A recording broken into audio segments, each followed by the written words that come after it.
نورانی کلمات ہمارے نبی کریم صلی اللہ علیہ وآلہ وسلم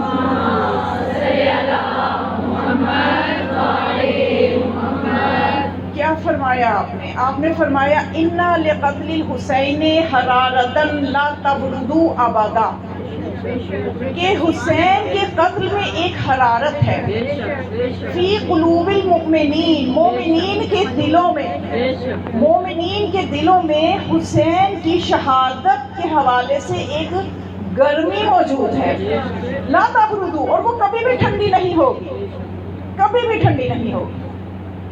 دیکھیے ہر چیز کا ایک ظرف ہوتا ہے، پانی ہے اس کو آپ پلیٹ میں تو نہیں ڈالیں گے نا، گلاس میں ڈالیں گے، چاول ہیں ان کو پلیٹ میں ہی ڈالا جائے گا، ان کو گلاس میں ڈال کے تو نہیں کھایا جائے گا۔ ہر چیز اپنے ظرف میں ہی اچھی لگتی ہے، اور جو ظرف اس اہل ہوتا ہے اسی میں وہ چیز ڈالی جاتی ہے۔ مومنین کے دل اتنے مقدس ہیں کہ ان کا جو ظرف ہے، مومنین کے دل ایسا ظرف ہے، ایسا پاکیزہ ظرف ہے کہ ان کا جو مظروف ہے وہ شہادت حسین کی حرارت ہے۔ شہادت حسین کی حرارت کے لیے اللہ نے جس ظرف کا انتخاب کیا ہے وہ مومنین اور مومنات کے پاکیزہ دل ہیں۔ اور اس کی عملی مثال آپ اگر دیکھنا چاہیں کہ وہ گرمی جو ہے، وہ شہادت حسین کی جو شدت ہے، اس کی جو حدت ہے، اس کی جو گرمی ہے، اس کی جو حرارت ہے، اس کو اگر آپ عملاً محسوس کرنا چاہیں تو آپ سب کا اپنے گھروں سے گرمی میں، سردی میں، بارش میں سب کچھ چھوڑ کے مجلس میں آ جانا، فرش عزا پہ بیٹھ جانا۔ بلکہ یہاں بیٹھ کے میں محسوس کر رہی تھی کہ بڑے تو چلو زندگی میں ان کا میچور ہو جاتے ہیں، ان کی سوچ میں بہت فرق آ جاتا ہے، ان کی سوچ میں اور ان کے رویے میں بہت زیادہ وہ ہو جاتے ہیں، میچور ہو جاتے ہیں۔ لیکن سب سے زیادہ قابل تحسین وہ بچیاں ہیں جو یہاں پہ ہیں۔ اب دیکھیں یہاں پہ بچے کہاں جاتے ہیں؟ جہاں انہیں کوئی کشش نظر آئے، کوئی جھولے لگے ہوئے ہیں، کوئی کھانے کو بڑی اچھی کوئی چیزیں پکی ہوئی ہیں وہ ملنی ہیں۔ لیکن بچیوں کو اتنے شوق سے آنا اور اپنا اپنا حصے کا بیان کرنا، اور اپنی ماں، ان ماؤں کو بھی سلام ہے جو بچیوں کو ساتھ لے کے آ رہی ہیں کہ ہم مجلس میں جا رہے ہیں، اور وہ بچیوں کا خوشی خوشی آنا، خاص طور پہ معصوم بچیاں، اتنی میں متاثر ہوئی کہ یہ ان کے لیے کوئی اٹریکشن نہیں ہے دنیاوی اعتبار سے دیکھا جائے، ان کے لیے کوئی کشش نہیں ہے یہاں پہ، یہ وہی حرارت ہے جو انہیں لے کے آ رہی ہے۔ یہ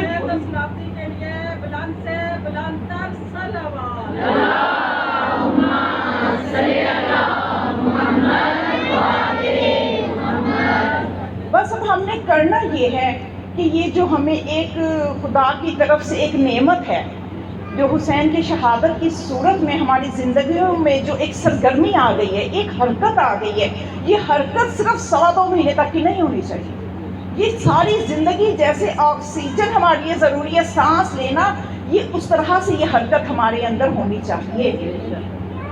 جس دن یہ حرکت ہمیشہ کے لیے ہمارے اندر آ جائے گی نا، یہ نہیں ہے کہ 2.25 مہینے ہوئے، 8 ربیع الاول گزری، اب ہم اپنی اسی روٹین میں ہیں، اب ہمیں نہیں پتا کون سی کربلا تو کون سا حسین، نہیں، اسی لیے تو ظہور امام اتنی دور جا رہا ہے، تاخیر ہو رہی ہے ہماری وجہ سے۔ آپ دعا یہ کر کے جائیں کہ اے خدا جو یہ حرکت تو نے ہمیں دی ہے، جو حرکت ایجاد ہوئی ہے، یہ ہر سانس کے ساتھ ہمارے ساتھ میں رہے، اور پورا سال عملاً ہم اس حسین کی شہادت کے حوالے سے جو ہماری ذمہ داری ہے اس کو ہم پورا کرتے رہیں۔ کیسا میں سمجھتی ہوں اپنے اپنے قلوب پہ ہمیں خدا کی طرف سے ہمارے دل وہ پاکیزہ دل ہیں، خدا کا احسان ہے کہ اس نے ہمارے دلوں کا انتخاب کیا۔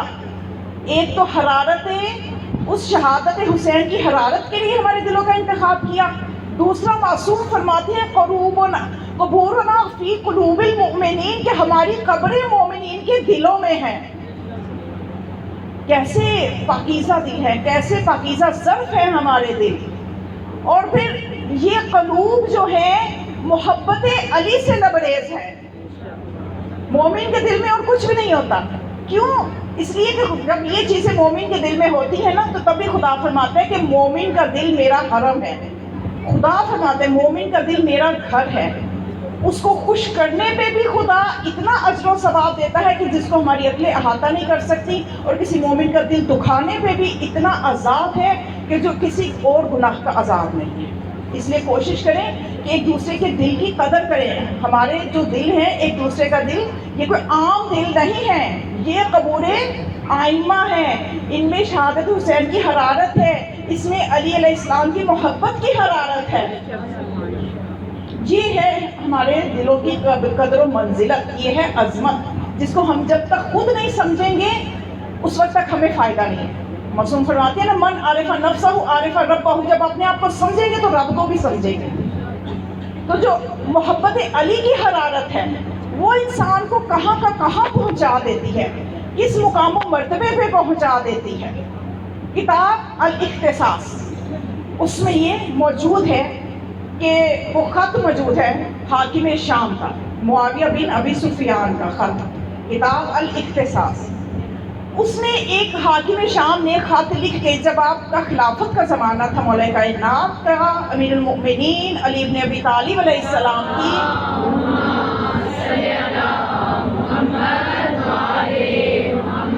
اس نے خط لکھا ایک مولا کائنات کو. خط کیا تھا؟ بہت مختصر سا اس کا مضمون تھا.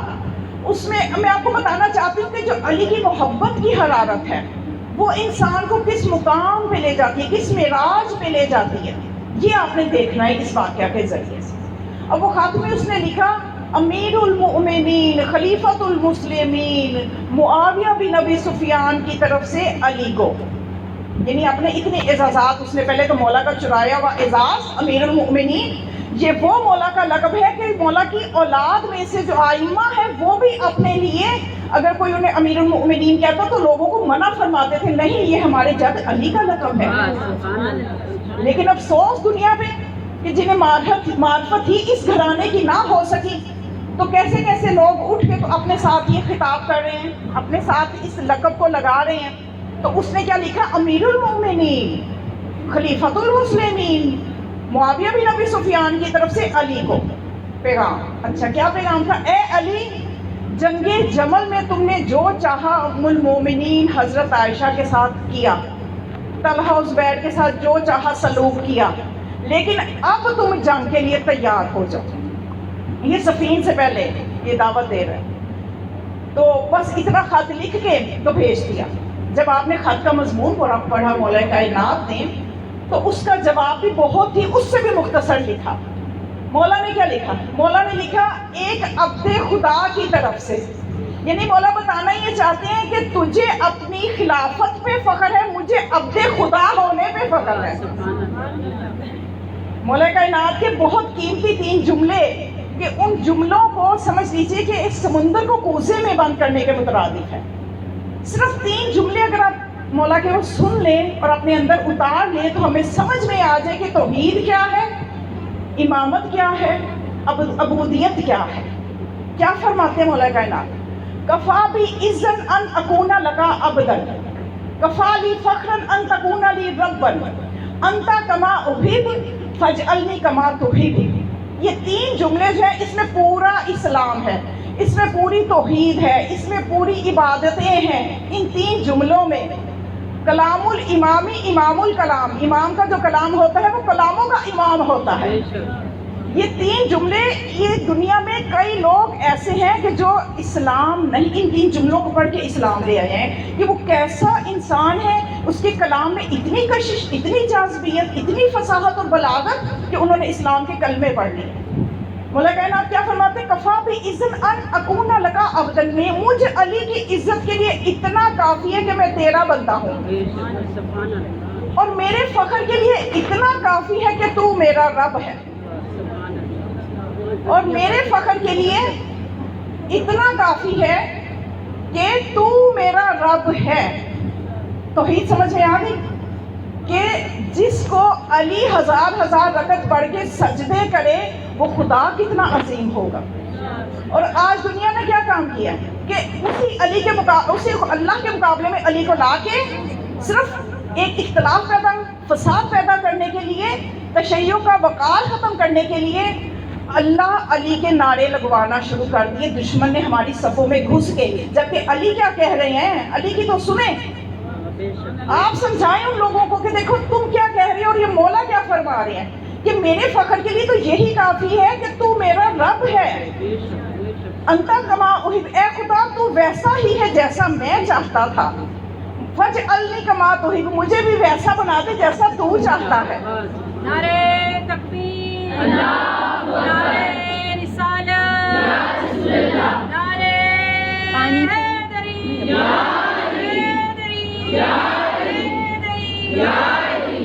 مشہودی شاہ نجف الانتر صلوات.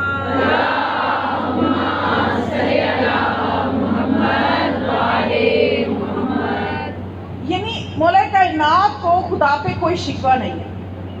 کیا مولا کائنات کی زندگی میں مشکلات نہیں ہیں؟ کیا مولا کائنات کو امتحانوں سے نہیں گزرنا پڑا؟ لیکن مولا تو فرما رہے ہیں کہ اے خدا تو ویسا ہی ہے جیسا میں چاہتا تھا. تو پھر ہم مولا کے چاہنے والے ہیں، مولا سے محبت کرنے والے ہیں. ہم نے ان کی زندگی سے پھر کیا درس لیا کہ ہماری زندگی میں تھوڑی سے مسائل آ جائیں تو ہم پریشان ہو جاتے ہیں، اللہ سے شکوے شروع کر دیتے ہیں. بلکہ اب تو نوبت یہاں تک آ چکی ہے، میں نے اپنے کانوں سے سنا ہے، ذرا دعا قبول نہیں ہوئی توحید ڈگمگا جاتی ہے. توحید ڈگمگانے لگی ہے ہماری ملت کی. یہ میں کوئی آپ کو ایسی باتیں نہیں سنا رہی کہ جن کا کوئی وجود نہیں ہے. رونے کا مقام ہے کہ ہم ذرا سی پریشانی، ذرا سی آزمائش آتی ہے، ہماری توحید کے کنگرے ہلنا شروع ہو جاتے ہیں. ان ہستیوں کو دیکھیں، مولا کائنات فرماتے ہیں کہ اے خدا بس ضرورت اس چیز کی ہے کہ مجھے ایسا بنا دے کہ تو راضی ہو جائے. تو مولا نے جواب میں صرف اتنا لکھا کہ عبد خدا علی کی طرف سے، بس اتنا ہی لکھا اوپر. اور نیچے لکھا کہ ٹھیک ہے میں جنگ کے لیے تیار ہوں. صرف ایک لائن، ایک سطر آپ نے لکھی، ٹھیک ہے اے معاویہ میں جنگ کے لیے تیار ہوں، لیکن بھولنا نہ، یاد رہے کہ میں کون ہوں. انا قاتل و جدے کا و امے کا و خالے کا، میں تیرے جد، تیرے دادا کا بھی قاتل ہوں، تیرے چچا کا بھی قاتل ہوں، تیرے ماموں کا بھی قاتل ہوں. یاد رہے علی آج بھی وہی ہے. نعرہ حیدری، حیدری، حیدری،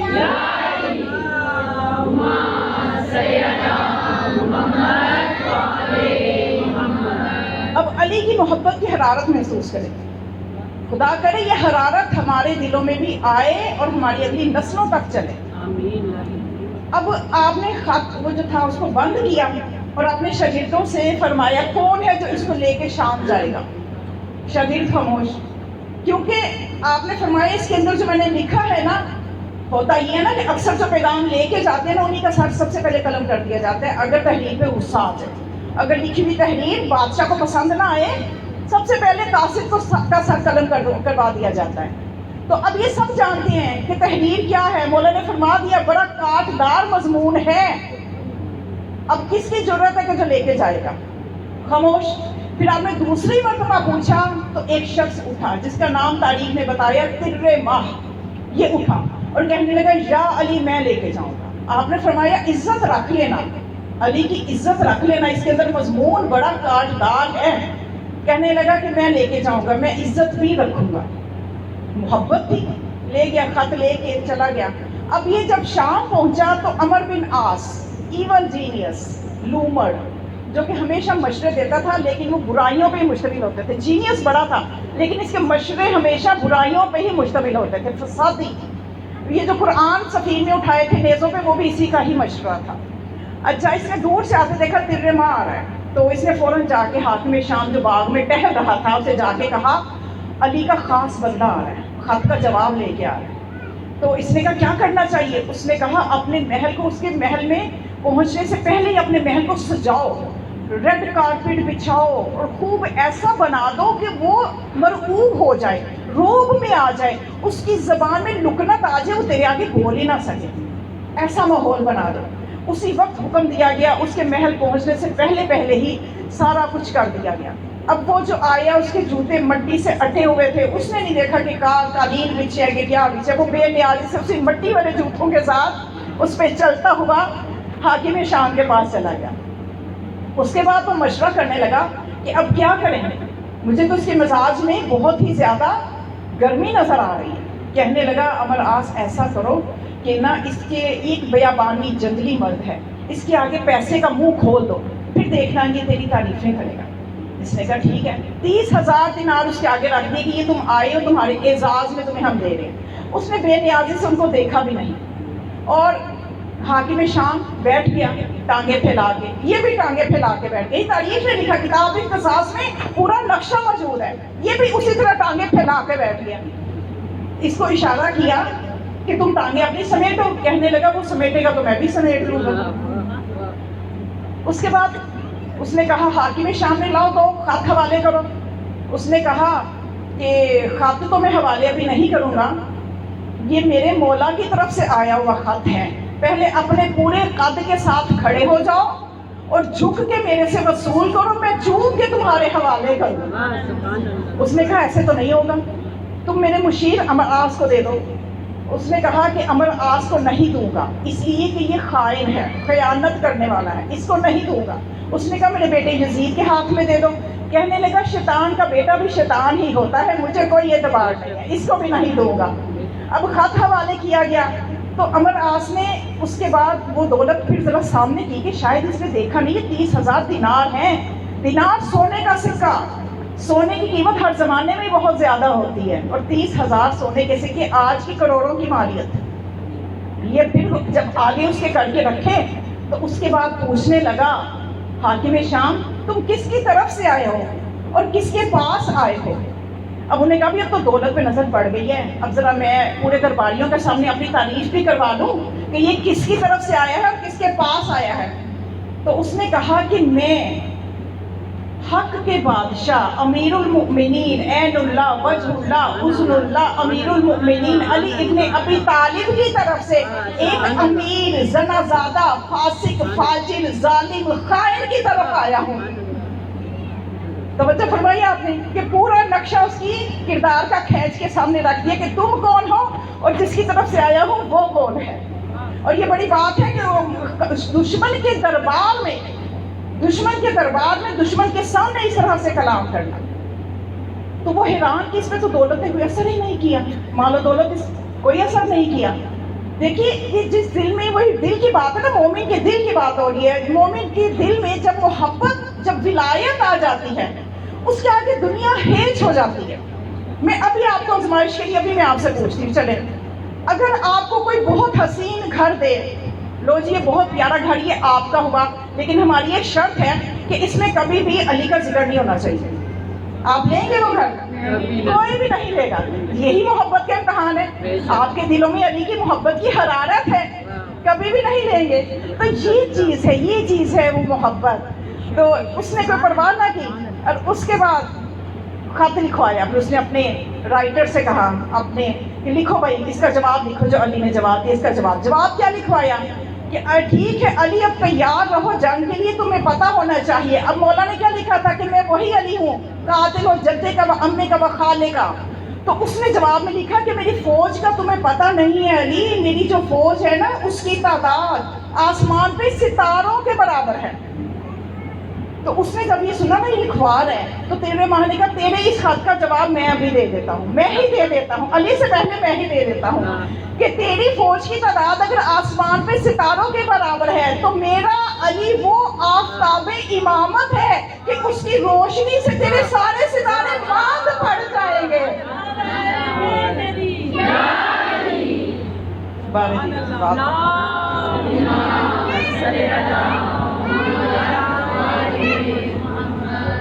تو مومنات یہ چیز ہے علی کی محبت، یہ ہے کشش، مولا کائنات کی محبت کی کشش ہے. جس دل میں ان ہستیوں کی محبت آ جائے اس کو تمنا نہیں ہوتی کہ وہ کچھ اور دنیا طلب کرے. تو آج چونکہ جمعرات ہے، شب جمعہ ہے، تو علی کی محبت دل میں رکھتے ہوئے میں آپ کے لیے ایک تحفہ لے کے آئی ہوں. آپ نے عمل کرنا ہے. آج جس کی جو پریشانی ہے لیکن شرط محبت علی ہے، وہ تو ماشاء اللہ آپ کے دلوں میں ہے، تو وہ آپ کریں.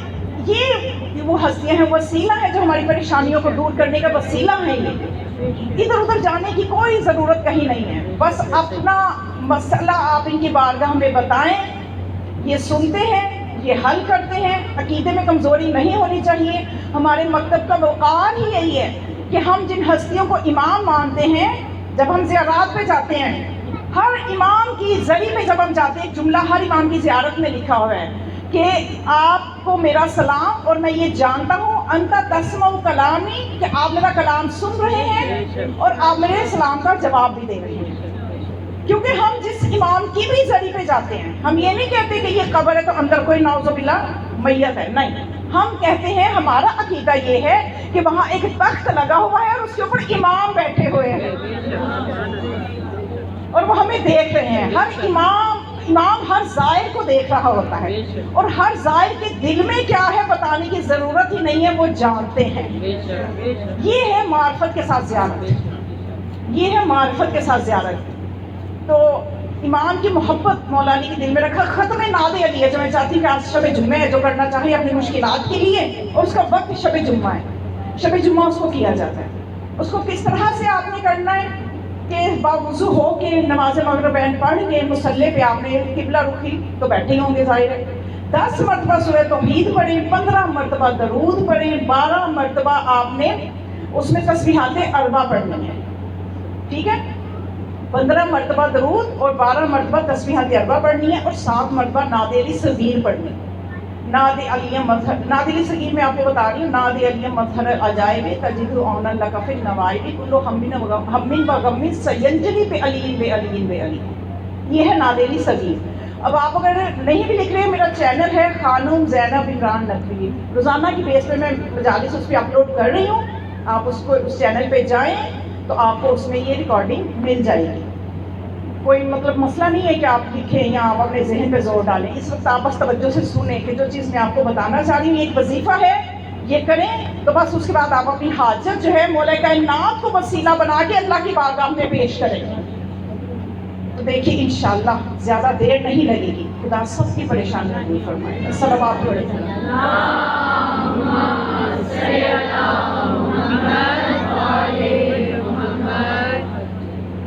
علام الدین دیلمی کی ایک کتاب ہے علام الدین۔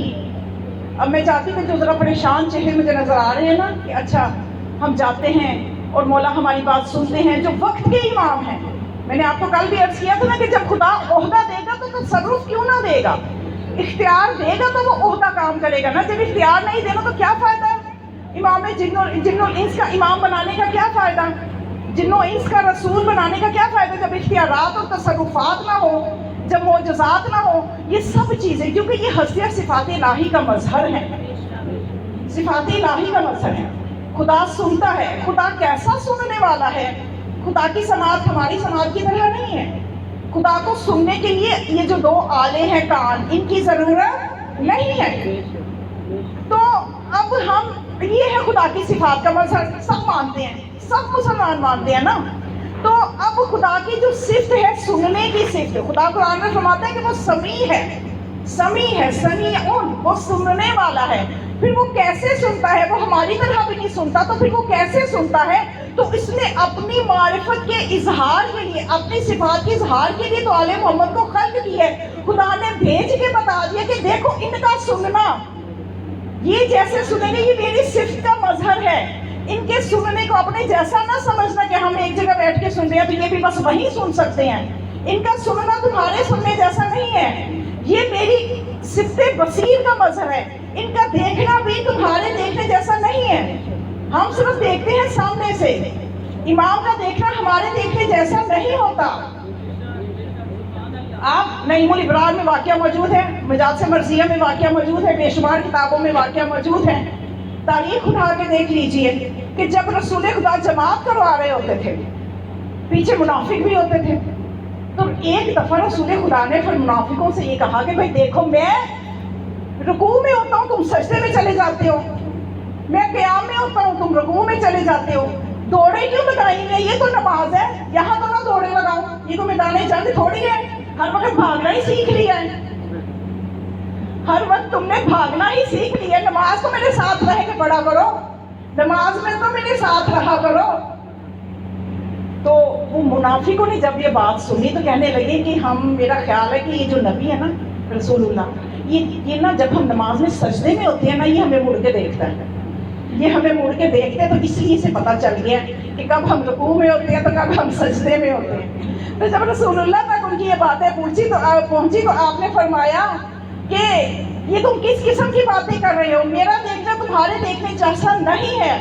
واللہ انی لأری خلفی کما اری بین یدی، خدا کی قسم میں جس طرح اپنے سامنے سے دیکھتا ہوں اسی طرح اپنے پیچھے سے دیکھتا ہوں۔ سبحان اللہ۔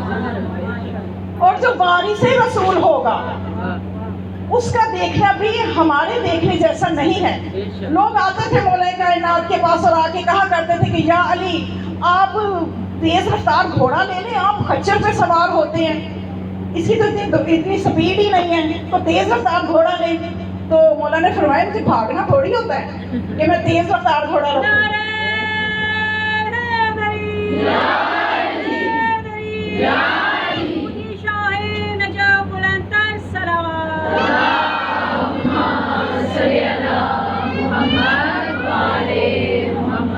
پھر کہنے لگے کہ آپ یا علی زرہ تو پہن لیتے ہیں لیکن پیچھے کی فکر نہیں کرتے۔ تو مولا نے فرمایا وہ دن نہ آئے کہ کسی کو میں پیچھے سے وار کرنے دوں۔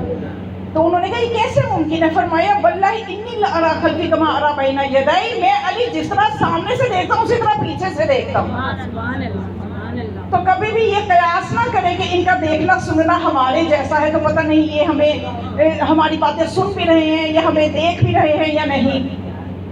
علامہ تقی بہجت بہت بڑے عارف تھے، اور اتنے بڑے عارف تھے کہ انہیں جو انسان تھے وہ اپنے اصلی روپ میں نظر آتے تھے۔ یعنی اگر کسی انسان میں لومڑی کی صفت ہے نا کہ چلاکیاں کرنا، تو انہیں وہ انسان لومڑ کی شکل میں نظر آتا تھا۔ اگر کسی انسان میں عقل کم ہوتی تھی وہ انہیں گدھے کی شکل میں نظر آتا تھا۔ یعنی ان کی نگاہ معرفت بہت بلند ہو چکی تھی۔ عبادت گزار عبادت کر کے اپنی معرفت ریاضت کر کے تقویٰ کے ساتھ وہ اس منزل پہ پہنچے تھے کہ ان کو یہ عطا ہوئی تھی معصومین کی طرف سے کہ انہیں ہر بندہ اپنے اصلی روپ میں نظر آتا تھا۔ ابھی کچھ عرصہ پہلے ہی ان کا انتقال ہوا، بہت زیادہ پرانی بات نہیں ہے، چند سال پہلے 4-5 سال پہلے ان کا انتقال ہوا۔ تو اب ان کو یہ اور وہ کیا کرتے تھے، وہ نگاہ اٹھا کے دیکھتے ہی نہیں تھے، وہ دیکھ تحمل نہیں کر پاتے تھے، وہ جب بھی بات کرتے تھے نگاہیں نیچے کر کے بات کرتے تھے۔ تو ان سے ایک جوان نے آ کے پوچھا کہ اے آیت اللہ، آپ ہمیشہ ہمیں یہ کہتے ہیں کہ اپنے زمانے کے امام سے باتیں کیا کرو، باتیں کیا کرو، کیا وہ ہماری باتیں سنتے بھی ہیں؟ کیا وہ ہماری باتیں سنتے بھی ہیں؟ تو انہوں نے یہ فرمایا دیکھو اے جوان، یہ جو سوال تم نے مجھ سے کیا میں نے بعد میں سنا، میرے امام نے پہلے سنا، اور یہ جو میں نے تمہیں جواب دیا تم نے بعد میں سنا، امام زمانہ نے پہلے سنا۔ ایک امام کو جو ہم وسیلہ بناتے ہیں، جب ان کی محبت دل میں ہے تو ان کی معرفت میں شک و شبہ نہیں ہونا چاہیے، کیونکہ اس وقت طاغوت کیا کر رہا ہے، ہمارے بچوں کی معرفتیں خراب کر رہا ہے۔ امام کی معرفت کس درجے پہ ہونی چاہیے ہمیں اندازہ ہی نہیں ہے۔ ہمارے چھٹے امام جعفر صادق علیہ السلام،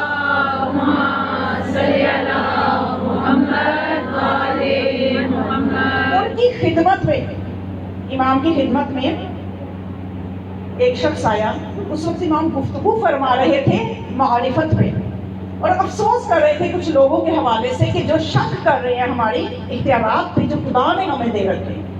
تو ایک شخص اٹھا اور کہنے لگا یبنا رسول اللہ، میں آپ کی امامت اور ولایت پہ اس طرح یقین رکھتا ہوں کہ اگر آپ، توجہ چاہوں گی آخری مومنہ تک، سب کی توجہ ہے، صلوات پڑھے ذرا آخر سے،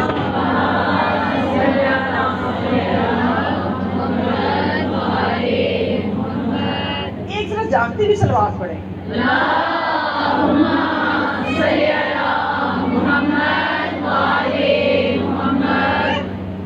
تو کہنے لگا کہ یبنا رسول اللہ، میری معرفت کا یہ عالم ہے کہ اگر آپ ایک انار لیں اور اس کے 2 حصے کریں اور آپ فرمائیں کہ یہ والا حصہ حلال ہے یہ والا حرام ہے، تو میں جس کو آپ حلال کہیں گے حلال سمجھوں گا، جس کو حرام کہیں گے حرام سمجھوں گا۔ کیا مطلب؟ یعنی آج ہم اٹھ کے مجتہدین پہ اعتراض کرتے ہیں، فتویٰ ایسے کیوں دیا، ایسے کیوں دیا، یہ کیوں کہہ دیا، جیسے ہم نے ان سے بھی زیادہ پڑھ لیا۔ معرفت کا یہ عالم ہونا چاہیے کہ شک نہیں ہونا چاہیے۔ اوپر ہمارے جیسا کوئی تو اعتراض کرتے کہ مولا ایک ہی تو انار ہے، اسی کے 2 حصے کیے ہیں، مولا ایسے کیوں کہہ دیا آپ نے، ایک کو حلال کر دیا ایک کو نہیں، مولا میں نہیں مانتی۔ ہمارے جیسا ہو وہ تو یہ کہے، لیکن مولا کو کون سی معرفت چاہیے؟ وہ کہنے لگا آپ جس کو حلال کہیں گے میں حلال کہوں گا، جس کو حرام کہیں گے میں حرام کہوں گا۔ یہ معرفت انہیں چاہیے ہم سے۔ کہ جس میں کوئی شک و شبہ نہ ہو. اور اسی معرفت کے ساتھ جب ہمارے دل میں ان کی محبت ہوتی ہے تو پھر ہمیں وہ فیض اور وہ برکتیں بھی ملتی ہیں کہ جن کا ہم تمنا کرتے ہیں, جن کی ہم خواہش کرتے ہیں. بس ایک واقعہ آپ کے سامنے کہ جب اس محبت کے اس معیار پہ انسان آ جاتا ہے تو پھر اس کو ملتا کیا ہے؟ اس کو پھر جو ملتا ہے پھر اسے دنیا کی چیزیں کہ یہ جو ہماری پریشانیاں یہ کچھ بھی نہیں لگتی. وہ کہتے ہیں کہ جو ادھر سے مل رہا ہے وہ زیادہ اچھا ہے, ہمیں تو مانگنا بھی نہیں آتا, ہم اپنی سوچ کے مطابق مانگتے ہیں, اپنی چاہت کے مطابق مانگتے ہیں. اگر ہم ان پہ چھوڑ دیں نا کہ مولا جو آپ چاہیں وہ عطا فرمائیں, اے خدا جو تو چاہے وہ عطا فرمائے تو وہ زیادہ بہتر ہے. لیکن ہم خود مشورے دیتے رہتے ہیں, اپنی پریشانیاں بھی بیان کرتے ہیں, ساتھ مشورہ بھی دے دیتے ہیں, مولا میری یہ پریشانی ہے, اگر ایسے ہو جائے نا تو ایسے ہو جائے تو زیادہ اچھا ہو جائے. بہتر یہ کہ مولا پہ چھوڑے, مولا میری یہ پریشانی ہے, آپ بہتر جانتے ہیں کہ اس کا کیا کرنا ہے کیا نہیں کرنا, یہ آپ جو فیصلہ کریں گے مجھے قبول ہے.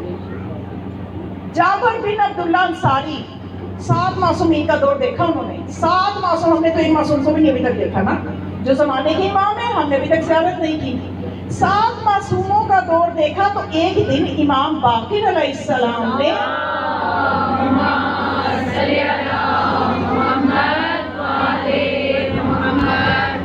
امام باقر علیہ السلام نے جابر سے کہا, اے جابر تو نے 7 معصوموں کا زمانہ دیکھا, کہ کیا سیکھا, تیری معرفت کہاں تک پہنچی؟ بس اب آپ نے اندازہ کرنا ہے کہ ہم کن پریشانیوں میں رہتے ہیں اور اصل میں ہمیں پریشان ہونا کس چیز کے لیے چاہیے. جابر نے کہا کہ یبنا رسول اللہ, میں نے 7 معصوموں کا زمانہ دیکھا تو میں نے یہ سیکھا, میری معرفت یہاں تک پہنچی کہ میں اللہ سے بیماری مانگتا ہوں, صحت نہیں مانگتا. اور ہم کیا کرتے ہیں, یا اللہ ہمیں تو کبھی بیماری آئے نا, ہم تو کبھی بیمار نہ ہو. لیکن یہ جابر کیا کہہ رہی ہے, 7 معصوموں کے ساتھ رہ کے انہوں نے کیا سیکھا, معرفت کہاں پہنچی کہ اے خدا مولا میں خدا سے ہر وقت یہ مانگتا ہوں کہ مجھے بیمار رکھ, صحت نہ دے. وجہ جابر نے بتائی یہ کہ بیماری میں گناہ جھڑتے رہتے ہیں, میرا آخرت کا بوجھ نہیں ہوگا. پھر اس کے بعد کہنے لگا کہ یبنا رسول اللہ, میں خدا سے ہمیشہ غربت مانگتا ہوں, کبھی دولت نہیں مانگتا. ہم کہاں کھڑے ہیں, ہم کہتے ہیں میرے اللہ کبھی غریب ہو ہی نہ, ہمیں تو اتنا امیر کر دے, دولت آتی ہے نہیں اس سے اور زیادہ کر دے, اس سے اور زیادہ کر دے, کہیں رکتے ہی نہیں ہے. لیکن یہ جابر نے 7 معصومین علیہ السلام کا زمانہ دیکھا تو کہتے ہیں میں خدا سے غربت مانگتا ہوں, دولت نہیں مانگتا. وجہ یہ کہ دولت سے انسان خدا سے دور ہو جاتا ہے, غربت میں خدا یاد رہتا ہے, اپنی حیثیت کو انسان یاد رکھتا ہے. اچھا, پھر اس کے بعد کہ میں خدا سے یبنا رسول اللہ تیسری دعا یہ کرتا ہوں کہ میری عمر لمبی نہ ہو. ہم کہتے ہیں اے خدا ہمیں کبھی موت ہی نہ آئے, ہم زندہ رہیں. جابر کہتے ہیں کہ میری عمر لمبی نہ ہو, جتنی لمبی ہوگی اتنا حساب زیادہ ہوگا, اتنے گناہ زیادہ ہوں گے, تو میں خدا سے لمبی عمر نہیں مانگتا. اچھا, یہ سن کے بھی سنیے ذرا غور سے, سوئے نہ بیدار رہیں. امام باقر علیہ السلام نے کیا فرمایا کہ تم نے 7 معصوموں کا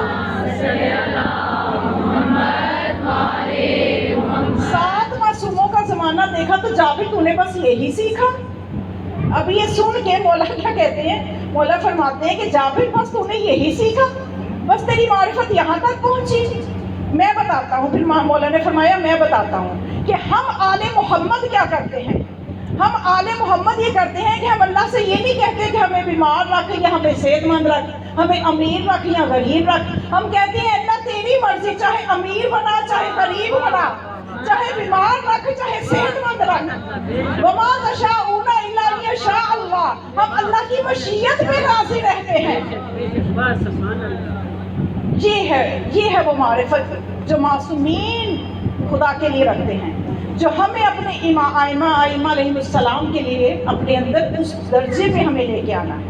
اور پھر جب اس درجے پہ انسان آ جاتا ہے تو اس کے لیے پھر یہ ہستیاں اس کا ایسا دامن تھام لیتی ہیں کہ زمانے کی جتنی بھی آندھیاں چلیں عقائد خراب کرنے کے لیے, عمل خراب کرنے کے لیے, جتنے بھی طوفان آئیں, اس بندے کو فرق نہیں پڑتا جو ایک دفعہ علی والا ہو جاتا ہے. وہ نہ اس کے عمل کو خراب کرتی ہیں نہ اس کے عقیدے کو خراب کرتی ہیں, وہ اس محبت کی وجہ سے بچ جاتا ہے, اس کو بچا لیتی ہیں یہ ہستیاں, ان کا دست شفقت اس کے سر پہ آ جاتا ہے. یہی سب سے بڑی کامیابی ہے. ایران کا بہت بڑا شاعر حاجب اس کا نام تھا، بڑی شاعری کرتا تھا، بڑی محبت تھی اس کو علی سے. بس یہ بھی تھوڑا سا معرفت کے حوالے سے میں بتانا چاہتی ہوں کہ مسائل کہاں کہاں آتے ہیں اور ہم کیسے شیطان کے جھانسے میں آ جاتے ہیں اور کس طرح سے یہ ہستیوں میں بچا لیتی ہیں. حاجب نے بڑی شاعری کرتا تھا وہ مولا کی شان میں. اس نے ایک شعر کہا، اے حاجب اگر کہ معاملہ حشر با علی است، من ضامنم ہر چے گناہ کو. کہ اگر آخرت کا معاملہ، حاجب اس کا نام تھا، تو کہنے لگا اے حاجب اگر آخرت کا معاملہ جو ہے وہ علی کے ہاتھ میں ہے تو پھر میں ضمانت دیتا ہوں کہ جتنے مرضی گناہ کر لیں علی بچا لیں گے. جنت علی کی، حوض کوثر علی کا، اور یہ جو ہے ہر طرف جو ہے وہ علی کی حکمرانی ہوگی. تو بس علی سے محبت کر لو دنیا میں تو علی بچا لیں گے. اگر محبت کے ساتھ گناہ بھی ہو جائے تو چلو خیر ہے، علی بچا لیں گے.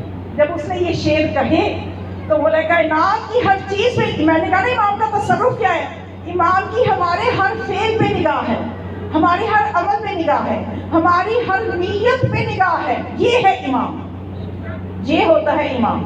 اور یہ میں کوئی اپنے سے نہیں کہہ رہے اور میں کسی حدیث کے سہارے سے بھی نہیں کہوں گی. میں آپ کو قرآن کی آیت سورہ توبہ میں آیت موجود ہے، خدا یہ کہہ رہا ہے قُلِ اعْمَلُوا فَسَيَرَى اللَّهُ عَمَلَكُمْ وَرَسُولُهُ وَالْمُؤْمِنُونَ. اے رسول ان لوگوں سے کہہ دو یہ عمل کرتے چلے جائیں، ان کے اعمال کو خدا بھی دیکھ رہا ہے، رسول بھی دیکھ رہا ہے اور ہر زمانے کا امام بھی دیکھ رہا ہے. تو گنجائش نہیں ہے کہ ہم نیت میں بھی برائی لے کے آئیں، کیونکہ ہماری نیتیں بھی ہمارا امام جانتا ہے. تو جب اس نے یہ شعر کہا تو مولا اس کی خواب میں آئے. امیر المؤمنین علی بن ابی طالب علیہ السلام اس کی خواب میں آئے. صلی اللہ محمد وآلہ محمد. کیا فرمایا، اے حاجب تم نے جو شعر کہا ہے یہ غلط ہے، اس کو مٹا دو، اس کو صفحہ ہستی سے ختم کر دو. بلکہ تمہیں شعر یہ کہنا چاہیے، حاجب اگر کہ معاملہ محشر با علی است، شرم از نگاہ علی کن و کمتر گناہ کن. کہ حاجب اگر آخرت کا معاملہ علی کے ہاتھ میں ہے تو علی سے شرم کرو اور کم گناہ کرو. علی کی محبت گناہ کرنے کے لیے، علی کی محبت، یہ بہت قیمتی جملہ ہے، آپ نے اس کو اپنے دامن سے، پلو سے باندھ لینا ہے آج اس جملے کو، کہ علی محمد و آل محمد کی محبت، علی کی محبت، علی کی محبت گناہ کرنے کی ضمانت نہیں ہے بلکہ وہ اعمال کی قبولیت کی ضمانت ہے. یہ محبت اس لیے نہیں ہے کہ گناہ کرو، یہ محبت اس لیے ہے کہ اعمال اور زیادہ انجام دو. اگر ان اعمال میں کمزوری رہ جائے گی تو علی بچا لیں گے، کیونکہ ہمارے اعمال میں کمزوریاں تو بہرحال ہیں. کامل کون دعویٰ کرتا ہے کہ میں نے، ابھی آپ بیٹھی ہوئی ہیں، سوچے کون ہے جو دعویٰ کرے کہ میں نے زندگی میں کامل ترین 2 رکعت نماز بھی پڑھی ہو. کیا پتا غسل کمزور، کیا پتا وضو کمزور، کیا پتا قرات کمزور، کیا پتا نماز میں 10 دفعہ تو ذہن میں آتے ہیں ہنڈیا چولہے پہ چڑھائی. سارے معاملات تو نماز میں آتے ہیں ذہن میں. کوئی چیز آپ کی گم ہو گئی ہے، نہیں یاد آئے گی، نماز کی نیت کر کے کھڑی ہوں گی نا کوئی چیز یاد آ جائے گی. یہ شیطان ہے جو چاہتا ہے کہ اس کا اللہ سے رابطہ کمزور ہی رہے، اس کی توجہ ادھر ادھر رہے. تو پھر یہ جو اعمال کی کمزوریاں نا، اب علی کی محبت کام آئے گی. علی کی محبت اس چیز کے لیے ہے، نہ کہ اس چیز کے لیے کہ اب ہم کھلے گناہ کرتے چلے جائیں. کون ہے جو غلط درس دے جاتا ہے یا ممبر سے غلط پیغام دے جاتا ہے، اسے جواب دہ ہونا پڑے گا. کیونکہ جو اس وقت میں آپ کے سامنے جو چیز بیان کر رہی ہوں، اگر یہ 1 گھنٹے کی مجلس ہے تو میں 1 گھنٹے کی ذمہ دار نہیں ہوں. یہاں جتنی خواتین ہیں نا، اگر 200 خواتین ہیں، میں 200 گھنٹے کی ذمہ دار ہوں. 200 گھنٹے کا میں نے جواب دینا ہے. 1 گھنٹہ ان کا، ان کا 200 گھنٹے بن جائیں گے. تو بات وہ کرنی چاہیے کہ جس کے لیے آپ کو محشر میں شرمندہ نہ ہونا پڑے. تو بس مومنات، یہ ہے مقام و منزلت، یہ ہے وہ محبت کہ جس کو دنیا سمجھ نہیں سکتی، جس کو سمجھ 1400 سال سے ہم سمجھاتے آئے ہیں. کہنے کو تو یہ اپنے آپ کو امت مسلمہ کہتے ہیں، لیکن وہ مسلمان کی ایک معمولی سی تعریف ہے نا، جو سادہ سی، معمولی تو نہیں، کلام رسول خدا ہے. معمولی میں اس لیے کہہ رہی ہوں کہ بہت آسان ہے، جس کو ہر ایک کو سمجھ لینا چاہیے تھا کیا تاریخ بتائی تھی، کیا تاریخ ہے مسلمان کی؟ میرا خیال ہے ٹیکسٹ کی کتابوں میں بھی ہے. مسلمان کون ہوتا ہے؟ من سلم بیدہ ولسانہ، سلم المسلمون بیدہ ولسانہ. مسلمان وہ ہوتا ہے کہ جس کی ہاتھ اور زبان سے دوسرے مسلمان محفوظ رہے. لیکن افسوس ایسے مسلمانوں پہ کہ جن کی زبان سے بھی آل محبت محفوظ نہ رہے. 100 سال ممبر سے مولا کائنات کو گالیاں دی جاتی نہیں. افسوس ایسے مسلمانوں سے کہ جن کے ہاتھوں سے بھی آل رسول محفوظ نہ رہے، بے دردی سے ظلم کیے گئے. تو بس مومنات، آج ہم نے علی کے نواسوں کا پرسہ دینا، ان شہزادوں کا پرسہ ہم نے دینا ہے. اس ماں کو دینا ہے کہ جو خود اپنے بچوں پہ نہیں روئی. اس ماں کو پرسہ دینا ہے کہ جو اپنے بچوں پہ نہیں روئی. روئی تو کس پہ روئی؟ علی اکبر پہ روئی. روئی تو کس پہ روئی؟ حسین پہ روئی. آج ہم نے اس ماں کو پرسہ دینا ہے، علی کے نواسوں کا پرسہ ہے. مومنات، یہ کوئی چھوٹا کام تھوڑی ہے. کہاں کربلا کا میدان اور اس میں آنے والے ملعون ہاتھیوں جیسے ملعون بغض علی رکھ کے میدان میں آنے والے ہاتھی، اور کہاں مقابلے میں یہ ننھے شہزادے کہ جن کے سن جو ہے تاریخ میں بتائے ہیں کہ ایک کا سن 8 سال کا تھا، ایک کا سن 10 سال کا. آپ کے گھروں میں بھی ننھے ننھے بچے ہوں گے. اتنے نازک ہوتے ہیں اس عمر کے بچے. کیا اس عمر کا بچہ اس قابل ہوتا ہے کہ وہ میدان کربلا میں جائے اور مست ہاتھی کی طرح آتا ہوا ایک ملعون اس کے مقابلے میں آئے، اور ادھر سے خیمے سے ایک ننھا سا بچہ جا رہا ہے؟ کس لیے یہ ننھے سے شہزادے زینب نے بھیجے میدان کربلا میں؟ اس لیے بھیجے کہ دین بچ جائے، دین بچ جائے، میرا حسین بچ جائے، میرا علی اکبر بچ جائے. اس لیے یہ ننھے شہزادے. اور کون ہے یہ زینب جو ان شہزادوں کو بھیج رہی ہے؟ وہ زینب کون ہے؟ وہ زینب وہ ہے کہ جس کے بغیر اس کا بھائی حسین 2 دن بھی جدائی برداشت نہیں کر سکتا. یہ ایک فطری محبت تو بہن بھائی میں ہوتی ہے نا، لیکن حسین اور زینب کی جو محبت ہے وہ کسی بہن بھائی میں تاریخ میں نظر نہیں آئے گی. روایت میرے سامنے کی ہے، مستند کتاب سے پیش کر رہی ہیں کہ جب جناب زینب اس دنیا میں آئی، بہت چھوٹا سا سن تھا، اپنے جھولے میں تھی، تو جو ہی حسین نزدیک آتے تھے زینب خاموش ہو جاتی تھی. جو ہی حسین جھولے سے دور ہوتے تھے بچی رونا شروع ہو جاتی تھی. جناب سیدہ بہت پریشان ہوئی، یہ معاملہ کیا ہے؟ اپنے بابا سے ذکر کیا کہ بابا میں نے محسوس کیا ہے کہ جب حسین زینب کے جھولے کے نزدیک ہوتے ہیں تو زینب خاموش ہوتی ہے، جب یہ دور جاتی ہیں تو زینب رونا شروع ہو جاتی ہے. تو رسول خدا نے فرمایا، اے میری بیٹی، اے میری بیٹی زہرا، نہ ان دونوں بہن بھائیوں کے درمیان ایک عجیب محبت ہے. یہ وہی زینب ہے جو حسین کے ساتھ سفر کرے گی، یہ وہی زینب ہے جو حسین کے ساتھ مدینے کو خیر باد کہے گی. اسی لیے جب جناب زینب کی شادی بھی ہوئی تو مولا کائنات نے تاریخ میں کبھی بتائیے کہ ایسی شرطیں کوئی باپ رکھتا ہے؟ کبھی نہیں، کوئی باپ ایسی شرطیں نہیں رکھتا. یہ فقط وہ شادی ہے کہ جس میں باپ کی طرف سے یہ 2 شرطیں رکھی گئی تھی کہ اے عبداللہ، زینب ہر روز اپنے بھائی کو ملنے آئے گی یا حسین بہن کو ملنے آئے گا. پہلی شرط یہ ہے. دوسری شرط یہ ہے کہ حسین جب بھی سفر پہ نکلے گا زینب ساتھ نکلے گی، تاکہ شرعی اعتبار سے شوہر کی طرف سے اجازت ہے. اور جس طرح سے رسول اپنی بیٹی فاطمہ کا احترام کرتے تھے، اسی طرح سے حسین اپنی بہن زینب کا احترام کرتے تھے. اب زینب اپنے بھائی حسین سے عمر میں بھی چھوٹی ہے، مرتبے میں بھی وہ امام ہے، لیکن اس کے باوجود تاریخ نے واقعہ لکھا. سیرت کی کتابیں اٹھا کے دیکھیے کہ ایک مرتبہ مولا حسین تلاوت قرآن کر رہے تھے کہ بہن زینب کو آتے دیکھا، فوراً قرآن کو بند کیا اور کھڑے ہو گئے. خود زینب نے سوال کر دیا کہ بھیا حسین، آپ امام بھی ہیں، آپ تلاوت قرآن کر رہے تھے، آپ نے قرآن کو کیوں بند کر دیا؟ کیونکہ حسین جانتے ہیں کہ یہ سامت قرآن ہے، وہ ناطق قرآن کی آیت چل کے آ رہی ہے. یہ احترام تھا بھائیوں کی نظر میں زینب کا. آج زینب بھائی کی محبت کا امتحان دے رہی ہے. آج زینب کی خواہش یہ ہے کہ بس میری قربانی قبول ہو جائے. صرف زینب کی روز عاشور یہ خواہش ہے کہ اللہ میری قربانی کو قبول کر لے. جب شب عاشور آئی، مولا حسین نے خیموں کا جائزہ لینا شروع کیا تو دیکھا بیویاں اپنی اپنی قربانی کو تیار کر رہی ہیں. یہ کربلا کی مائیں کب کسی کی سمجھ میں آئے گی؟ کوئی نہیں سمجھ سکتا. ہم تو ان کی مصیبتوں کو بیان کر کے رونے کا حق بھی ادا نہیں کر سکتے. دیکھا ہر بیوی قربانی تیار کر رہی ہے. بہن زینب کے خیمے میں دیکھا تو شہزادوں کو بٹھا کے، تو جب بیوی نے محسوس کیا کہ خیمے کے در پہ حسین بھائی کھڑے ہیں، بیوی خاموش ہو گئی.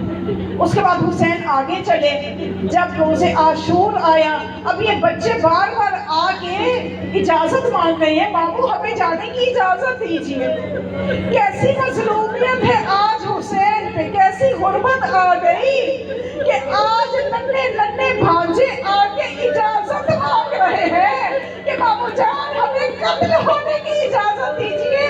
سوچئے اس وقت قلب حسین میں کیا گزری ہوگی کہ جب یہ شہزادے آ کے بار بار پوچھتے تھے اور ماں بار بار کہتی تھی مونو محمد تم مجھے ابھی تک زندہ کیوں نظر آ رہے ہو؟ دنیا کی مائیں اپنے بچوں کو دعائیں دیتی ہیں کہ میرے بچوں کی زندگی لمبی ہو. یہ کیسی مائیں ہیں جو اپنے بچوں کو کہہ رہی ہے اے اونا محمد تم مجھے ابھی تک زندہ نظر آ رہے ہو؟ کہنے لگے اماں کیا کریں، ماما حسین اجازت نہیں دے رہے. بس مومنات کو وقت آ گیا. ان شہزادوں کو اجازت ملی، میدان کربلا میں گئے. تاریخ نے نقشہ کھینچا. پہلے محمد گیا، محمد بن عبداللہ بن جعفر، اور جا کے رج سے پڑھا. اس کے بعد دشمن پہ ایسا حملہ کیا، 10 جہنمیوں کو جہنم واصل کیا. اس کے بعد عون بن عبداللہ بن جعفر یہ میدان میں گئے، اور اس ننھے شہزادے نے جا کے رج سے اس انداز سے پڑھا کہ جو مجھے جانتا ہے تو جانتا ہے، جو نہیں جانتا وہ جان لے. میں جعفر طیار کا پوتا ہوں، میں جعفر طیار کا پوتا ہوں. اس جعفر طیار کا جس کو جنت میں سبز پھل عطا کیے گئے ہیں، میں اس کا پوتا ہوں. اور تم اس وقت ہمیں تنہا سمجھ رہے ہو، وقت کے امام پہ ظلم کر رہے ہو. شہزادے نے رج سے پڑھا. ان ملعونوں نے دیکھا کہ یہ تو جعفر طیار کا پوتا ہے، یہ تو علی کا نواسہ ہے، ایک ایک کر کے جائیں گے، یہ تو سب کو جہنم میں بھیج دے گا، یہ تو سب کو ختم کر دے گا. انہوں نے اکٹھے ہو کے وار کیا. اس ننھے شہزادے کو اس طرح سے گھیراؤ کر کے، اس کو اس طرح سے حملہ کر کے سر تن سے جدا کر دیا. اس طرح سے حملہ آور ہوئے کہ شہزادہ گھوڑے پہ تھم نہ سکا، گھوڑے کی زین سے زمین میں آ گیا. اور اس وقت شہادت جب ہو گئی، اب یہ شہزادہ نہ رہا. اب یہ 2 ننھے شہزادے جن کی ننھی میتیں کافی فاصلوں پہ، آج آپ جا کے دیکھیں ان کی قبریں میدان کربلا سے دور ہیں، اس لیے کہ جنگ کرتے ہوئے کافی دور نکل گئے تھے. اب جب ان ننھی میتوں کو ایک کو عباس نے اٹھایا، ایک کو حسین نے اٹھایا، لا کے گنج شہداء میں رکھا، اور جب سب بیویوں نے ماتم کرنا شروع کیا تو محسوس کیا کہ ان شہزادوں کی ماں تو آئی نہیں.